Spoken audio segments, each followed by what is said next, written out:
അതും living together ആയിരിക്കും. എടി അതിനിപ്പോ എന്താ, ലിവിങ് ടുഗദർ ആണെങ്കിലും അല്ലെങ്കിൽ ഇപ്പൊ മാരേജ് ആണെങ്കിലും അത് ഓരോരുത്തരുടെ ഇഷ്ടമല്ലേ, ഓരോരുത്തരുടെ പേഴ്സണൽ ചോയ്സ് ആണ്. എനിക്ക് തോന്നുന്നത് ഇനിയിപ്പോ ഇന്ത്യയിലാണെങ്കിൽ ലിവിങ് ടുഗദർ ആയിരിക്കും ഏറ്റവും കൂടുതൽ നടക്കാൻ പോകുന്നത്. നിങ്ങൾക്ക് എന്താ തോന്നുന്നത്? ലിവിങ് ടുഗദർ ആയിരിക്കും.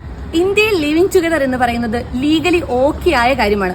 എപ്പോൾ വേണമെങ്കിലും ഒരു സ്ത്രീക്കും പുരുഷനും ലിവിങ് ടുഗദർ നടത്താവുന്നതാണ്.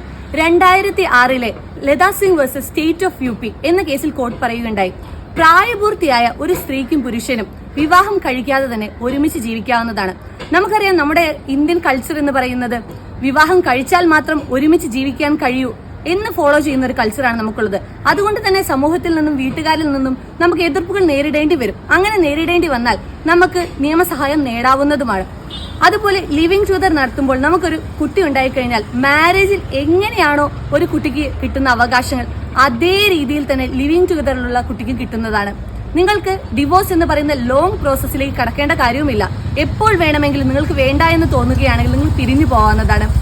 നിങ്ങൾ ഏതായിരിക്കും ചൂസ് ചെയ്യുക? മാരേജ് ചെയ്യൂ അതോ ലിവിങ് ടുഗദർ ആയിരിക്കുമോ? എന്തായാലും മെൻഷൻ ചെയ്യൂ.